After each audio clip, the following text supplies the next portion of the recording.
Hey YouTube, I got the new iPhone 6 Plus. It is pretty awesome. I know a lot of people out there are wondering if they can pare down from an iPhone and an iPad to just using the 6 Plus as a phablet mobile music making platform.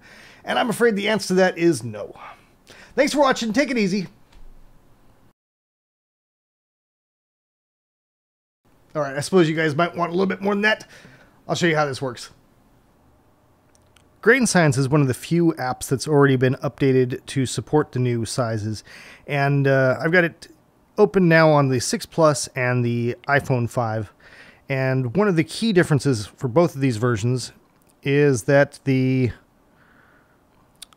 lower keyboard you get when you're scrolling around through all of the various settings on the app is a much bigger keyboard on the 6 Plus. You see you got several inches versus this tiny little sliver over here.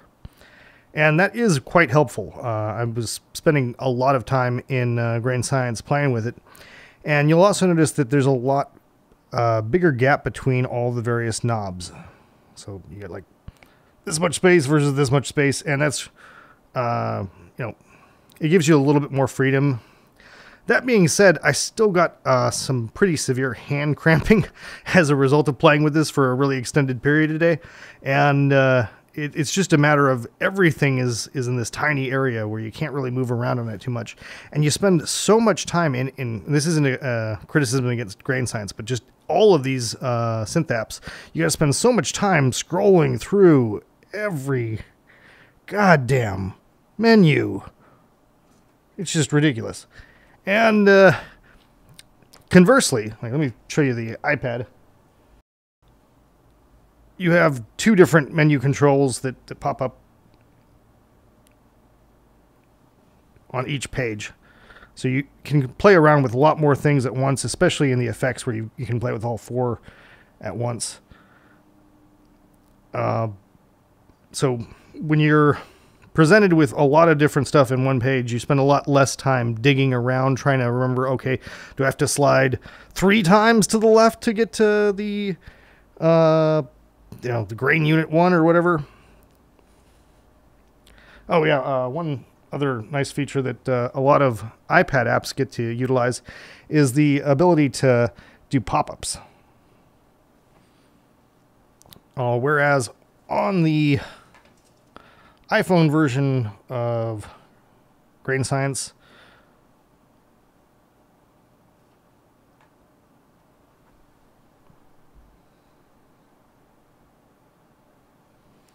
it has to bring up an entirely separate page for that pop-up. So if you are trying to pare down from an iPad and an iPhone to just buying one unit, you could get away with it, but I don't think it's going to be a very gratifying experience. And it's just kind of annoying to have to dig through all these menus. That'll get tiresome, and anything that slows down creativity is like just a huge bummer. Like it really upsets me when anything gets in the way of me doing something. However, if you spend like a lot of time away from your iPad and you think that you'll be more likely to make music on the go with your phone if you've got a bigger screen, as you see, it's a lot easier to work with. Like, oh my god, I could not even imagine, like, I barely played any music apps on my iPhone 5 in the 2 years that I had it because it's just so damn tiny. Whereas here it's at least doable. You can really actually play this keyboard while it's in this mode and not feel like you're, you know, trying to hunt and peck so much. But I don't know if I'm actually ever going to reach for this now that I've got it to make any music on it, because given the option, and I've usually got my iPad on me, I'm going to be playing with the iPad instead of the iPhone 6 to make music. It's just a much more productive screen. All right, that's really the end of the video. Take it easy, guys.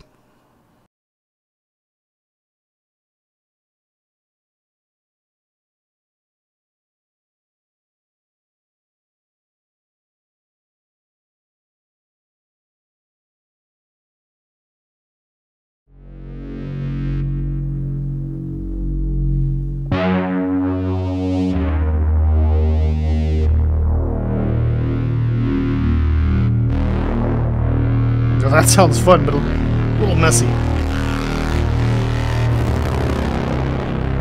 too messy.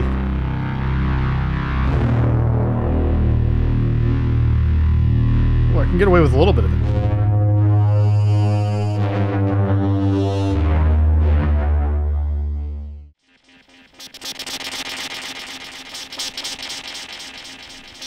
Try changing this to a notch. It's a little bit more common in dub.